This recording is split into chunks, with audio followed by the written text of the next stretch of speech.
Good morning, students. We're getting back now to Western Civ, and we'll be doing Chapter 12, The Renaissance. I think I'm gonna go over Spielvogel Chapter 12, the one that comes with the textbook, and not my own, so there won't be my own Chapter 12 PowerPoint. Or I might make one on Thursday when we start talking about the IDs and we start talking about the important Renaissance artists, and then I might create a PowerPoint for you guys, my own. But anyhow, Spielvogel starts with a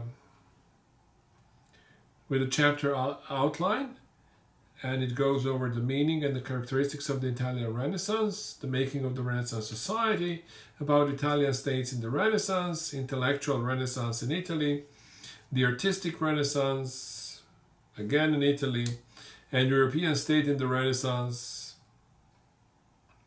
and that would be European states other than Italy, and finally the church in the Renaissance.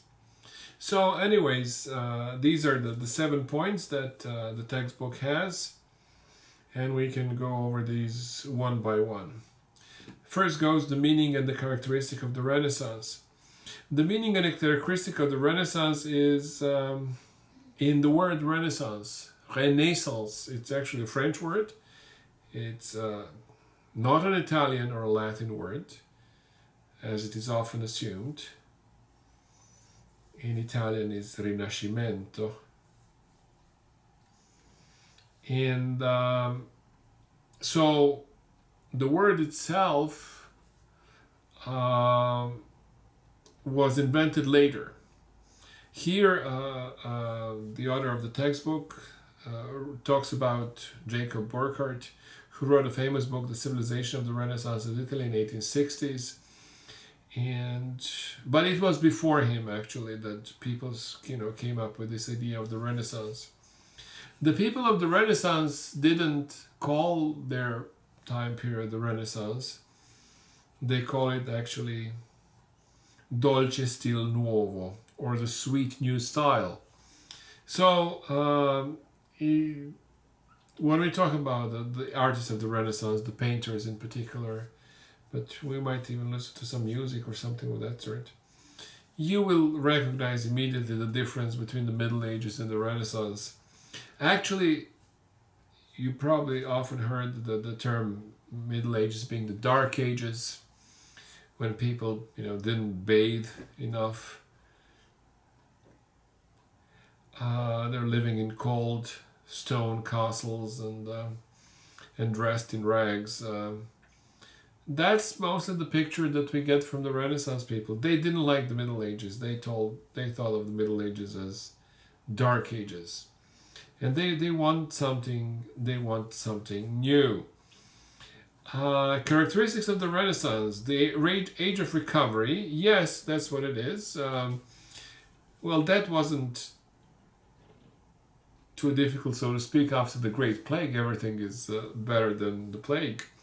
But it's not just about that. It's actually that the upward trajectory of the European economy in general continued after the slump that happened during and after the Great Plague. And in particular, it involves the growth of urban society,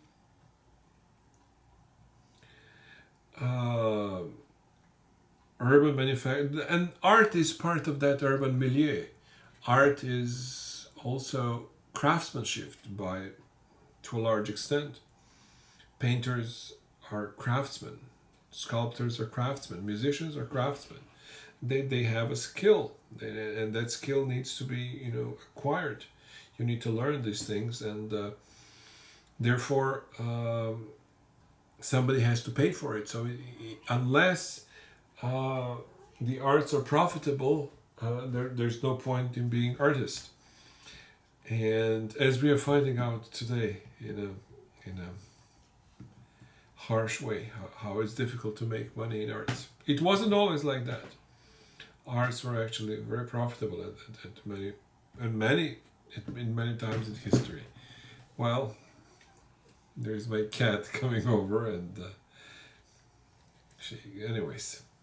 she's checking the camera right now. So, anyways, and finally, it says here more secular society. That's not exactly true. Renaissance was not a secular movement. It was a push for a different kind of religiosity. Middle Ages were in many ways, not all people in the Middle Ages were the same, but Middle Ages emphasized this life in the world as a life in the valley of tears. And then after this, after the suffering of this world, the sickness, the black plague, the things of that sort, the lack of hygienic practices, the famines that were often happening, and so on and so forth, then you finally go to heaven and everything is better. Well, so the people of the Renaissance were not exactly secular in the modern sense. That is, they were. When we say secular, we usually mean non-religious. But they were religious in a very different way. And in particular, what is lacking actually in this slide is the emphasis of humanism. Humanism is something that is very characteristic of the Renaissance. And human beings became a measure of things. People started paying attention to our own emotions and states of mind, and not that people in the Dark Ages were without emotions, but it's just that the life was often so brutal and so harsh that people didn't have enough resources and couldn't afford actually to pay attention to these things. Now in the Renaissance, we're talking about wealthier society. A lot of people found that society to be extremely corrupt, as the textbook emphasized, and then there will be a reaction against the Renaissance, and the reaction against the Renaissance is the Reformation. So it's humanistic ideology, or theology, if you will, that dominates the Renaissance. And that's why the painters love to paint human figures, and love to paint them beautifully, because they want to emphasize that everything human is beautiful. Anyways, all right, my cat is gone now.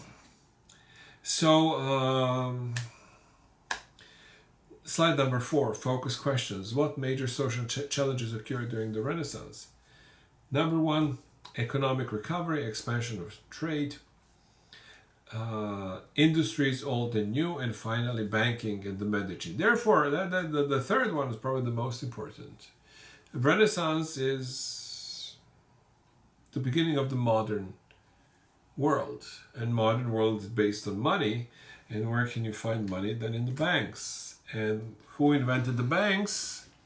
Well, the Italian bankers did. So that's a short story of it. Expansion of trade. It talks about the Hanseatic League in the north and the Italian commercial empires in the Mediterranean. Okay, let's try to explain that. Hanseatic League is the league of northern towns around the Baltic, but which including places like Hamburg, Stockholm, Copenhagen, London was part of the league, and a lot of smaller towns in Norway and Sweden and Denmark, and north of Germany and Poland. What is today Poland?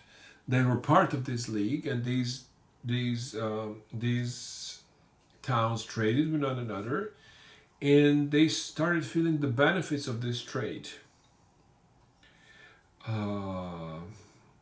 The Italian commercial empires in the Mediterranean is something that we mentioned before. In particular, what the textbook author has in mind is the Italian commercial empires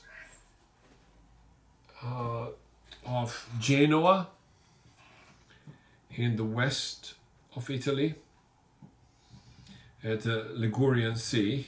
That was one of the questions on your quiz. Ligurian Sea, and Venice in the Adriatic Sea.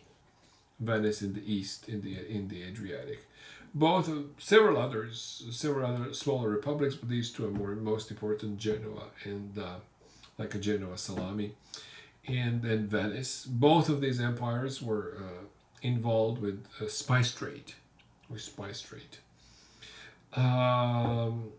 Industries are woolen industry that was present in the Middle Ages, but the refined, the weaving, and the cloth making process in general, and luxury industries in particular. The advancement of European society in the Renaissance was from top down. First, the rich people were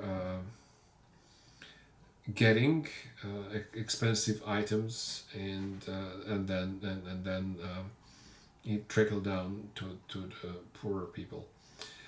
Also important is the invention of printing that comes in this time period during the Renaissance, and finally banking. Right, banking. The most important bankers of the Renaissance were the most important patrons of the art of the Renaissance, the Medici family in Florence. All right, moving to slide number 5. Social changes in the Renaissance. For some reasons, the book introduces this division that actually originates in the Middle Ages of the estates. Namely, estates mean classes in society in this case. And the first estate was the clergy, the second estate was the noblemen, and then the rest of the riffraff, so to speak. This is a division that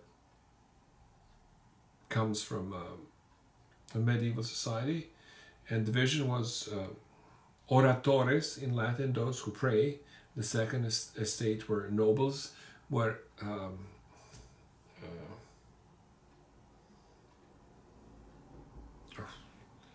the word escapes me now. Those who fight. Those who fight, the noblemen. Bellatores, I'm sorry. Bellatores, oratores, bellatores, those who wage war. Those are the noblemen, those are knights in shining armor, and the riffraff, and the way that kind of in England you have, I don't know, the commons, the common man, that's the third estate.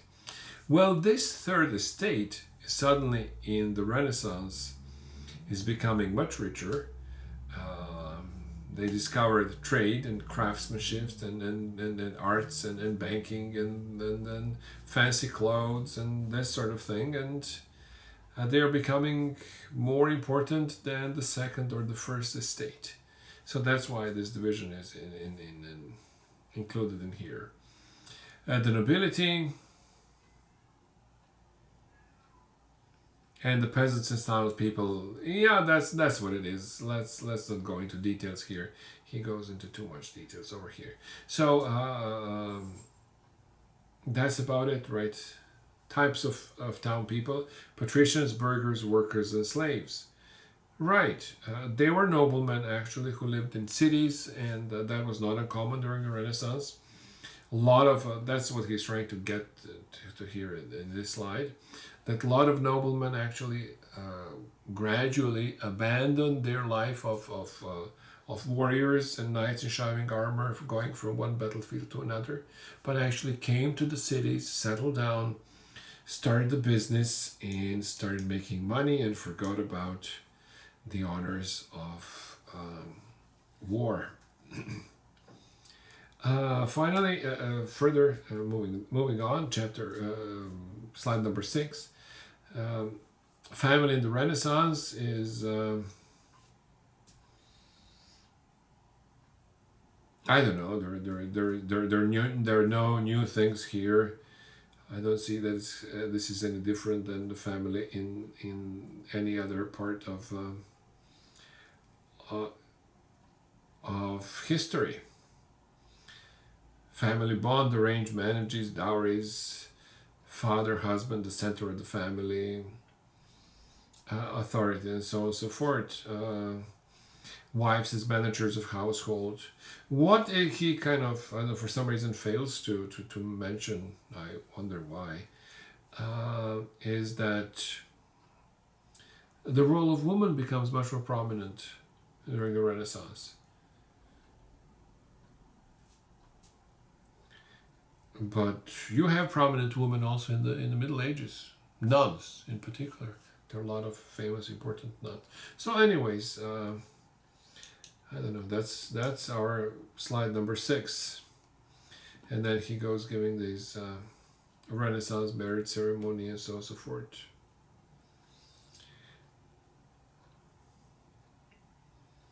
What is he trying to say in the slide number 7 is actually that upper classes often tend to emphasize more arranged marriages than the lower classes. All right. Anyways, I kind of shy away from these generalizations that the textbook likes. Anyways, the other point, slide number 8, is the Italian states in the Renaissance. That is going to be important for you to remember. Italy, as you know from the previous lectures in the Middle Ages, never crystallized into a unified state the way it happened in France, in England, in Spain, in Portugal, even to some extent in Austria, or Russia, for that matter, or Poland. But Italy, much like Germany, never united into a state, but it was divided into several important states, and the most important, and those you will need to know: Milan, Florence, Venice, Rome, and Naples. Venice, Rome, and smaller independent city-states, well, forget about them. Some interesting state like Parma, which is the place of origin of Parmigiano cheese, and the famous prosciutto di Parma. Good things come from Parma, even though it's one of the smaller independent city-states. But Milan, Florence, Venice, Rome, and Naples. We talked about a lot of these states. The most prominent center of Renaissance in Italy is Florence. Venice is, we talked about it before, and you've seen some pictures of Venice. It had its Renaissance, but on its own. Venice is unusual among the Italian states. It has a very different character. It's an island, so to speak. Milan was, I don't know, 2 days ago for Easter, they had a concert from the Milan Cathedral, which was built during the Renaissance, but it was not built in the Renaissance style. It was built as a Gothic cathedral, one of the largest Gothic cathedrals in the world. But Milan was always, in the Middle Age and the Renaissance, the place where they made weapons, knives, swords, armor, and things of that sort. So it was always a very, very rich city because weapons are trade in weapons is always very profitable. Papal states or Rome, right? That's a huge center of the Renaissance. Renaissance started in Florence, but moved to places like Venice, Milan, and when it came to Rome, it flourished into what we see today. The biggest example, the most famous example of the Renaissance building in Rome is the Basilica of St. Peter that you often see on TV. And finally, Naples, in the south of Italy.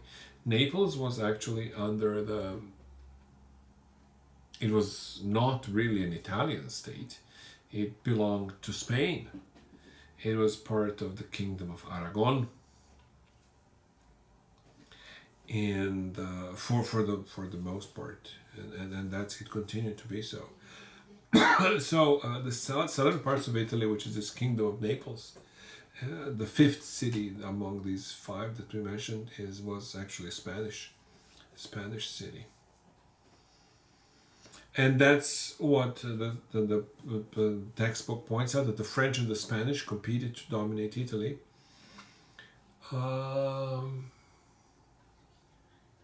They fought over it quite a bit, with the Spanish already having a foothold in Italy, and the French trying to kick the Spanish out of Italy. So they invaded Italy a couple of times, and that's political history of Renaissance, which is, I don't know, beyond our interest at this point. And finally, I don't know, one of the finally Machiavelli.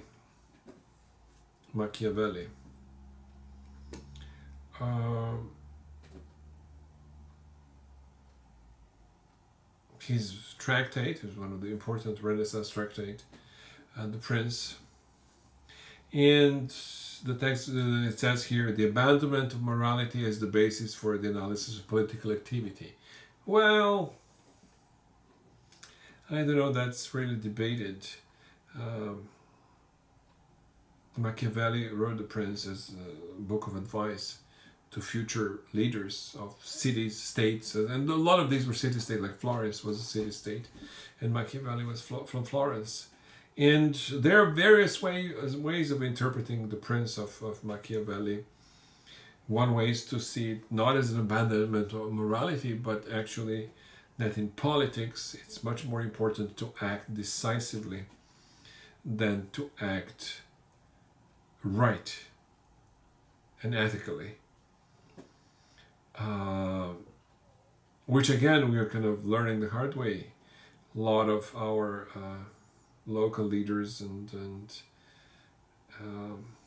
state leaders are now, in the time of crisis, trying to act very decisively, following, I guess, the advice from Machiavelli, that it's better to Machiavelli says it's better to be better to be feared than to be loved for a ruler, because if somebody loves a ruler, then that's not good. But if somebody fears a ruler, then that's a good thing for the ruler. No, so, anyways, Machiavelli was important here, and is mentioned here as one of the founders of modern political science during the Renaissance. So that's important. All right. Anyways. Couple of interesting things about Italian city-states. Milan, the families that ruled over Milan, they were first the Visconti and then the Sforza family. How important is that?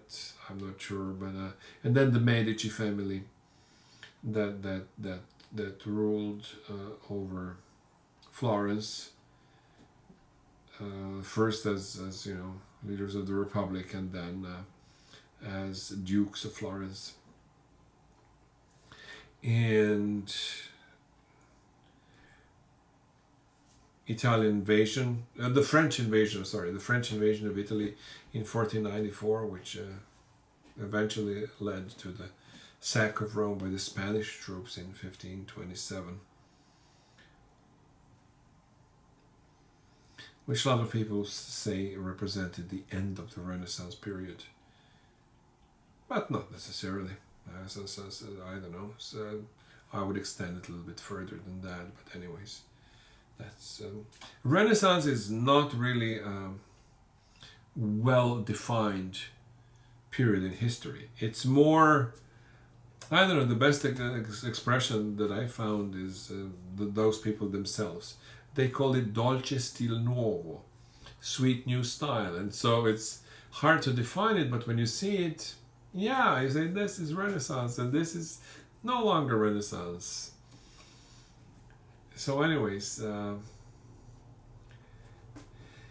that was slide number 9, and the picture of painting of Machiavelli, that is Renaissance preoccupation in political power. I'm not sure that the people of the Renaissance were preoccupied with political power more than we are today, or that people are preoccupied with power in any other period of history. But this is the first time, actually, what is true about Machiavelli. This is the first time that in Western civilization, since Aristotle, let me rephrase that. The first time since Aristotle that the Europeans are now started thinking about politics and how society works. And Machiavelli was very important in that development. We have the map of Italy here with the Duchy of Milan, the Republic of Venice in the north, and then the Republic of Florence, later the Duchy of Florence in the middle, the area of Tuscany, where the ancient Etruscans lived. Republic of Siena is kind of swallowed later by the Republic of Florence and becomes part of the Florentine state. Papal state extends all the way from Rome to Bologna. Bologna was a part of the papal state in Italy, so center of Italy was for centuries occupied by papal state, and that's a state where the Pope of Rome was at the same time the head of the state. That state disappeared with the unification of Italy, and it was replaced by what we know as the Vatican City, as a separate city within the city of Rome. And finally, the Kingdom of Naples, which belonged to Spain, particular to the Kingdom of Aragon, because Spain is not at this point.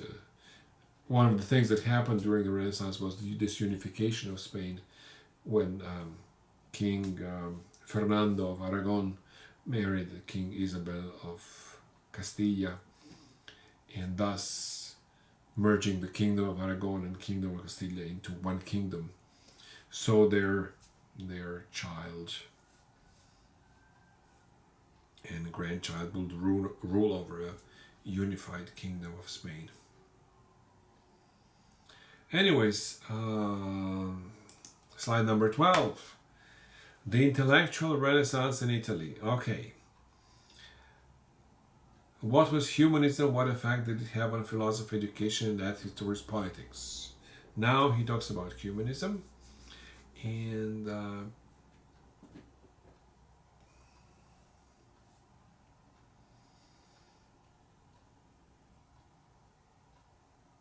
he talks about new culture and its characteristics. It mentions individualism, secularism in intellectual and artistic realms, and humanism in literature. But what does this humanism mean? The best example of humanism is the first humanist, the Petrarch, the Renaissance poet. But I'd rather first start with Dante. He left Dante in the Middle Ages, but I would like to start with Dante. Dante was a Florentine poet who was not exactly a Renaissance figure. He really belongs to the Middle Ages. He lived earlier. But he's the first poet to write in Italian and not in Latin. And that's a big step. So very often, when you talk about the Renaissance, you have to start with Dante. And in Dante, you see this. Dante's most famous work is called The Divine Comedy. And that's also something that you will need to know. And Divine Comedy is this journey of Dante through the known world. And the known world of Dante was the world of Aristotle, and then of Christianized Aristotle. This is a world of St. Thomas Aquinas, basically, that we had mentioned before. And that's the world, and the center of this world is Jerusalem, and then out from Jerusalem, 3 continents appear: Europe, Asia, and Africa. And And then these three continents are surrounded by water. They knew, this is one of the bigger misconceptions. They knew that the world was round. They didn't think that the world was flat. But they had this. They realized that when you come to the edges of Europe, then there is ocean. So they thought the rest of the sphere of the Earth is covered by water. And when you go down into the center of the Earth, that's where hell is. And following the ancient Romans believed in it, that certain caves in various places in Italy would actually take you down to hell. And so Dante wanders into the forest, run into one of these caves, and he's on his way to hell as a traveler. His guide in hell is a ancient Roman poet, Virgil. Virgil, the author of the most famous Roman epic, the Aeneid. So we talked about Virgil and the Aeneid when we talked about Rome, and the story about how the Rome was founded, and the Aeneas, the Trojan, and so on and so forth, and Dido. He encounters Virgil, and Virgil guides him through hell, and he goes down the circles of hell, and through the circles of hell he comes down to the bottom. Interestingly enough, the hell of Dante is not warm. There is no fire and roasting. The hell is extremely cold. And in the coldest part, the ninth circle of the hell, where the devil is in chains, you have 3 people are there. Dante considered treason the worst of all sins. So down in the bottom of pit of the hell, the ninth circle of hell, is actually Judas, Brutus, the adopted son of Caesar who killed Caesar, Judas, and I forgot who was the third guy. Anyways, I need to check that and let you know. Treason. And anyways, these journeys through hell for Dante were presenting various people from sort of his contemporaries, not the living, that he sent the living people into hell, but the descendants of these people are still around. So very often Dante could be very petty and put the people that he didn't like in hell. Anyways, and from hell actually, then Dante goes through the other end of the earth, which nobody can reach because of the huge ocean, and that's where the purgatory is. So that's the second part of the Divine Comedy: the hell, the purgatory. Purgatory is where the souls of the dead people are being purged. That is, also follows traditional Catholic doctrine, as formulated by Saint Thomas Aquinas, that during the confession the sins are forgiven, but you still need to make a restitution, so therefore you're not ready exactly for heaven.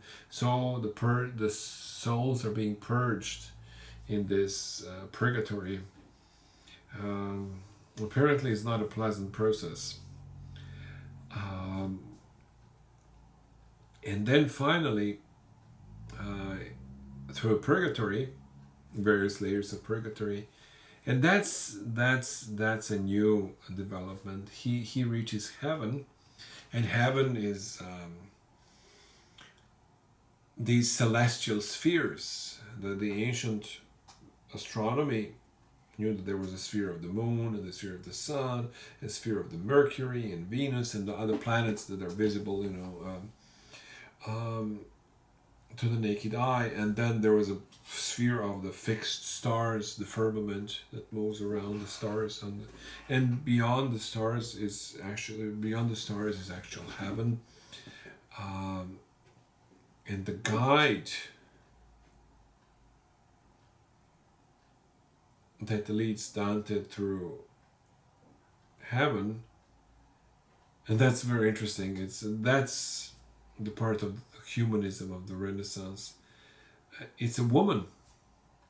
It's a Beatrice that leads Dante to heaven up to a certain point, as far as she can go, and then from a certain point on, it's the Virgin Mary that leads him to the final levels of heaven, where actually Dante was given the opportunity to observe the Holy Trinity. So it's what is interesting about this one is that Dante is sort of the last point of the Middle Ages and the first point of the Renaissance at the same time. You will see that this motive of love is something that elevates human soul. Appears in Dante, but it's going to be much, much more present in Petrarch. Actually, Petrarch, also most of his poems are about a woman called Laura, who it seems that she died during the Great Plague. So as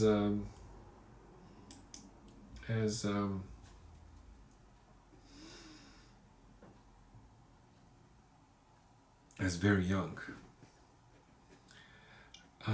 But throughout his career, Petrarch elevates this idea of love. And if you look at our saying today, God is love, and the emphasis on that part of religion, it goes all the way back to Petrarch. It's a different way of understanding human beings and God. What we call humanism. Anyways, part of this humanism is Greek learning. And part of the story is the influence of the Turks.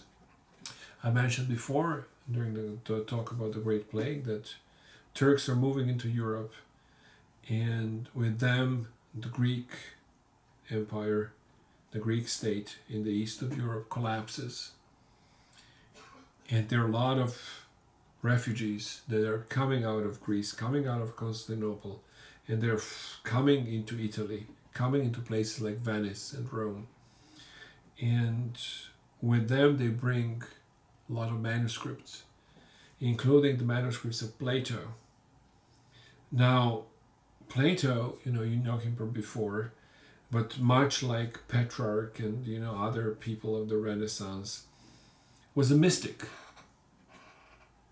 And Dante was also a mystic. The vision of his Divine Comedy, in the end, ultimately, is a mystical vision of the universe, which ends up with his observations of the Holy Trinity and heavens above. So it's a different intellectual climate than the teachings of Aristotle, which is quite rational. Aristotle is the difference between Plato and Aristotle is that the way they see God, for example. In Aristotle, God is the prime mover, right? The argument goes, St. Thomas Aquinas makes that argument that, everything moves, therefore there must be something that moved first. So this prime mover that, moved this and that, and the cause of all the movement is God. Whereas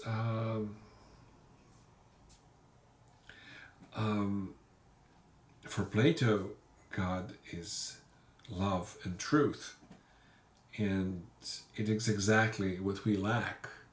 That's what Plato says, why we desire to leave this world and go into the better world of heavens. Because beauty, truth, love, it's something that exists over there. What exists here is just a shadow of the real thing. And that's why we want the real thing. So the different, as I said, a different sort of intellectual atmosphere, and that's what they mean.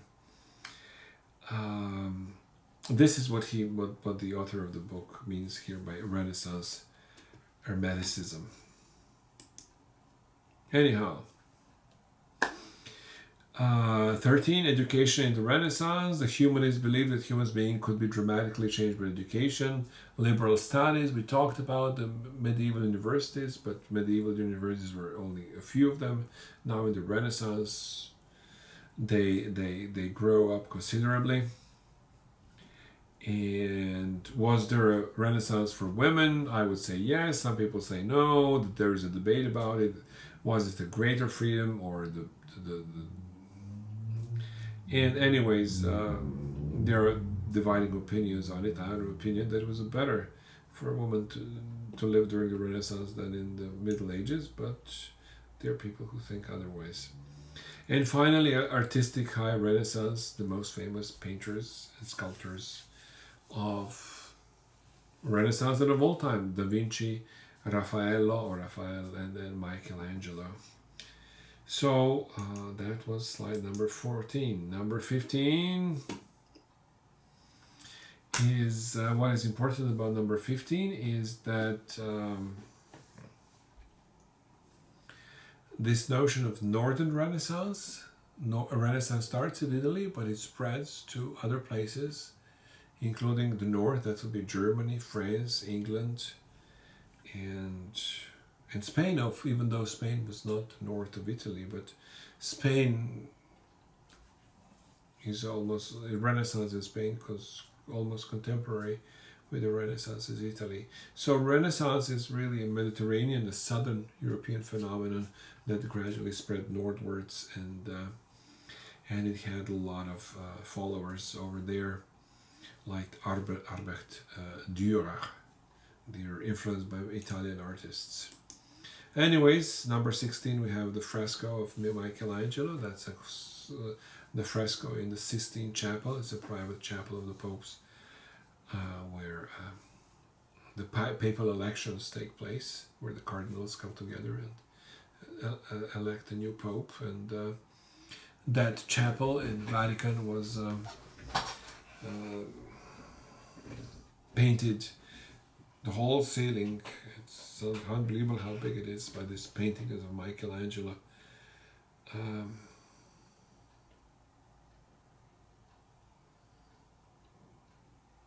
Anyways, number 17 is Renaissance is, as I said in the beginning, it's a rebirth. That's what it means, but it's a rebirth of classical tradition. So in Europe in particular, it meant the abandonment of Gothic architecture. A lot of people considered Gothic to be just medieval and, I don't know, passé would be a word appropriate. So we have a new interest in ancient Roman architecture, a revival of it. And here in particular we have the architect Brunelleschi and the interior of the San Lorenzo Church in Florence, built in what they thought was a Roman style. Finally, slide 18 is the Last Supper of Leonardo da Vinci. Leonardo da Vinci was an Italian painter who spent the part of his life in Milan, and then was hired by Francis François I, Francis I, the King of France, and became his court painter. And that's how Mona Lisa, his most famous painting, Original title was La Gioconda. This was a smiling one. Smiling. What is interesting about this painting, famous painting of Mona Lisa? Well, anyways, let me finish the story. That Leonardo went to Paris. He lived on the court of Francois, the King of France, Francois I, and that's part of the spreading of the Italian Renaissance into the north, in particular into France. What is really important about Mona Lisa? That's how Mona Lisa ended in Paris, because Leonardo was working for the French king, and it ended in the museum that belonged to the French king. And the reason why this painting was so unusual at the time is that he painted the portrait of a contemporary woman, a Renaissance woman, but put a smile on her face that was reserved only for the Madonna, for the Virgin Mary. We don't see this, but people in the Renaissance, they would immediately recognize it. Anyways, finally we have slide 19, the slide that we showed you before. Raphael, who was a painter in Rome, he worked for the popes, and this particular painting, the School of Athens, emphasizes this Greek revival, classical Greek and Roman revival, and you have Plato and Aristotle, right? Plato is showing up above, and Aristotle is says below, look at the reality. No, God is the true reality. That's the dialogue between Plato and Aristotle, and the dialogue also between the Middle Ages and the Renaissance. Anyways, that's Raffaello Santi. And we have painting number 20, Michelangelo's David. David is not just a character from the Bible, but he was also a symbol of the Florentine Republic. And therefore this painting Michelangelo made for the Florentine Republic. And right.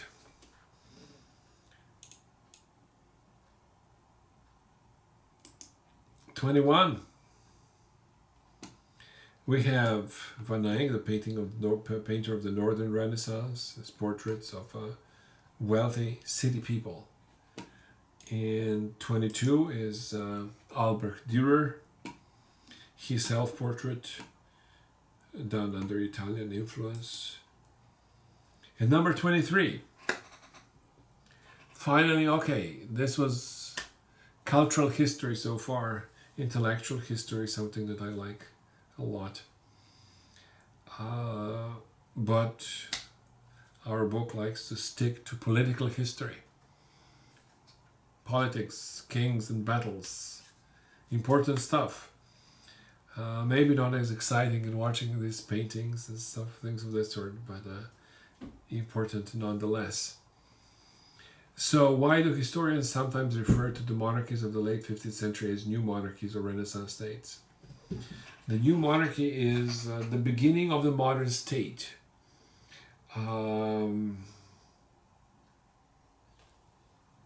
Carlos I, or he was also known as Charles V, because he was at the same time King of Spain and the Emperor of all German lands, and came from a famous Habsburg family. Typical European monarch of Europe. He wanted to build a new, efficient state, built not on feudalism, not on these personal relations of dependence and contracts between lords and counts and the haggling that goes with it, but a state that is built on efficient administration, on educated clerks who finished universities, who do their jobs professionally, or they think that do their jobs professionally, because these Renaissance people were often accused of being very, very corrupt, especially by the religious reformers that we're going to find in the next chapter. one way to see it is that popes also try to establish their authority. One of the reasons that they built the Basilica of Saint Peter, the papal basilica in the Vatican, is so that it be clear to anybody coming to Rome that this person who runs this place and the papal state is not just a simple Italian prince or somebody who is a mayor of Rome, but is a figure of significance throughout Europe. The other monarchs, like Francois that I mentioned first, before Francois the First, the patron of Leonardo, or the first Tudor king, Henry VII, also representing the beginning of the Renaissance in England, and finally Spain. This unification of Castile and Aragon is Isabel of Castile and Ferdinand. Ferdinand is anglicized, Fernando is in Spanish. Fernando of Aragon and Isabel of Castilla coming together, unifying the country. Anyways, that's the growth of European states in the Renaissance. It's the process that started in the Middle Ages, but it continues now. These states are growing now. The capitalism as a system is invented. Market economy and banking, money is around, and we're getting closer to the modern world. Slide 24 talks about the Holy Roman Empire. That is Germany, German lands. Germany is divided in many different lands, and these dukes and counts and bishops who were part of this Holy Roman Empire would come together and elect one of them as a titular emperor. Those emperors would have little power outside of their domain. So in that sense, Germany, or Holy Roman Empire as is listed here, was still feudal. The kings have no or very little influence over these counts and other nobility that runs the state, that run the state. For the most part, in this period, for centuries afterwards, usually the emperor was elected from the House of Habsburg, which is the house that actually ruled Austria. Austria, one of the German-speaking lands, and then part of the Holy Roman Empire.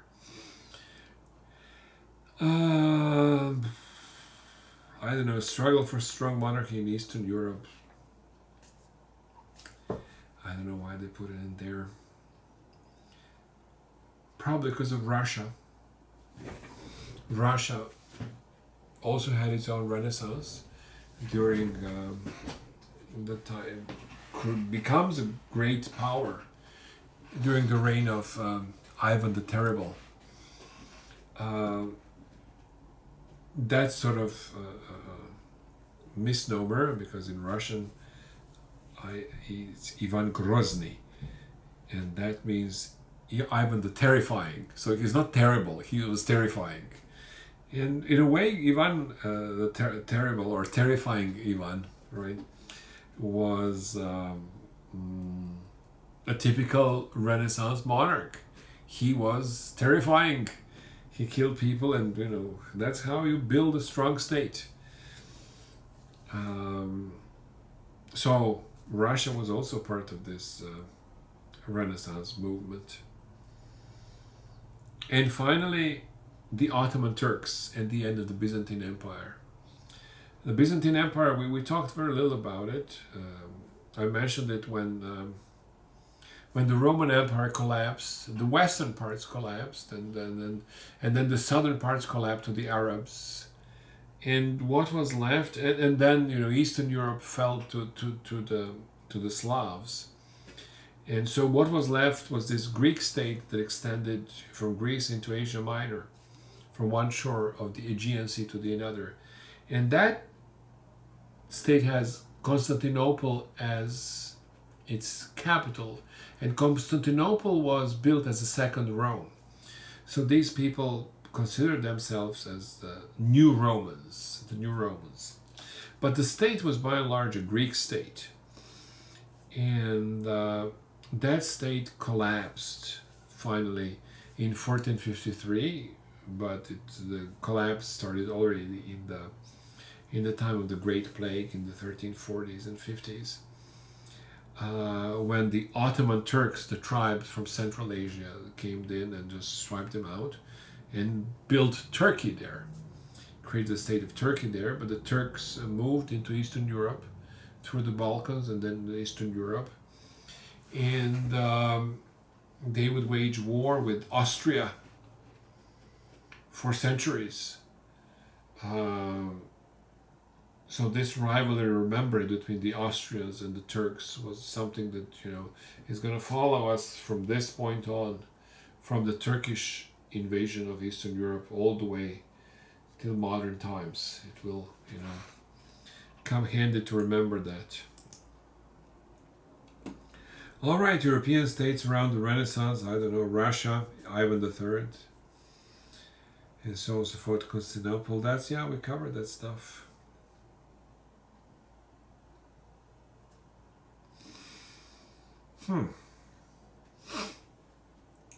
Let's see what else we have. 26 is the map of Europe. You have important states, Castilla, Aragon, France, the Holy Roman Empire, consisting of hundreds of small duchies and counties and various places ruled by bishops and so on and so forth. England,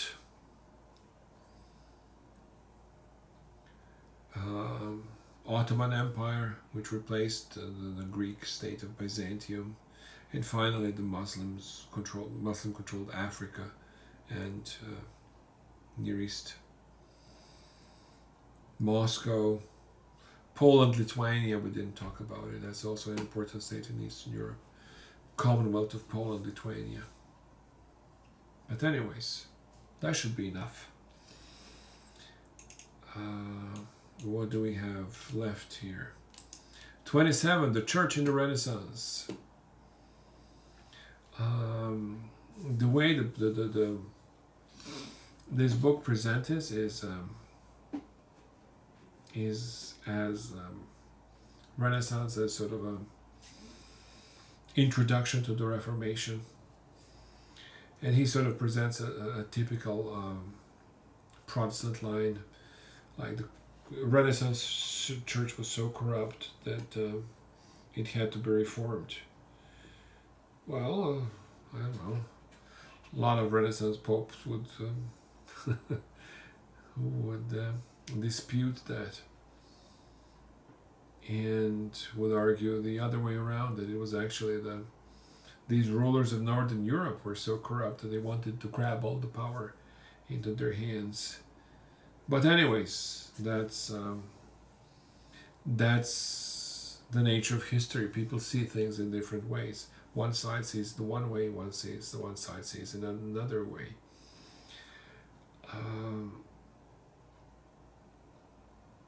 We'll talk about it when we get to Martin Luther more, but anyways,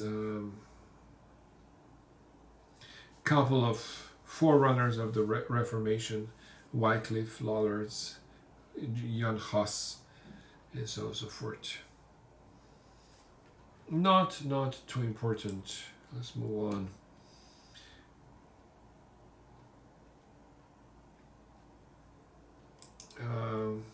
I don't know, Renaissance popes. We're talking about it. The famous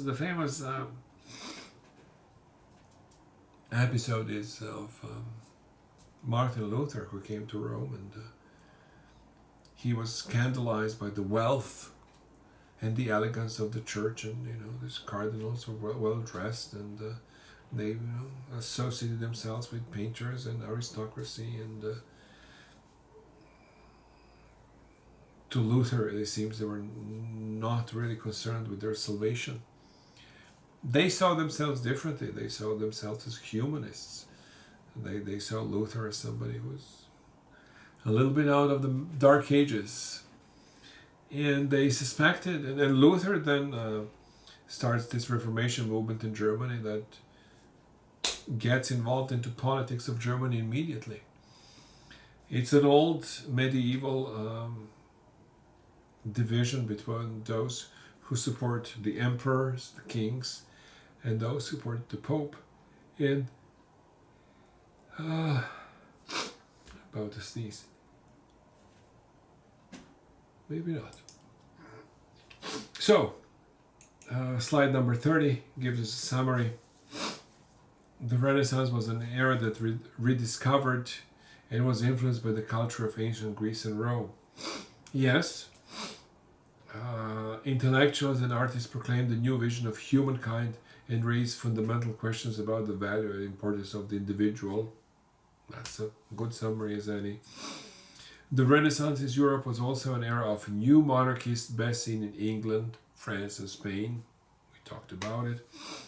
And popes became increasingly mired in political and temporal concerns that overshadows their spiritual responsibilities.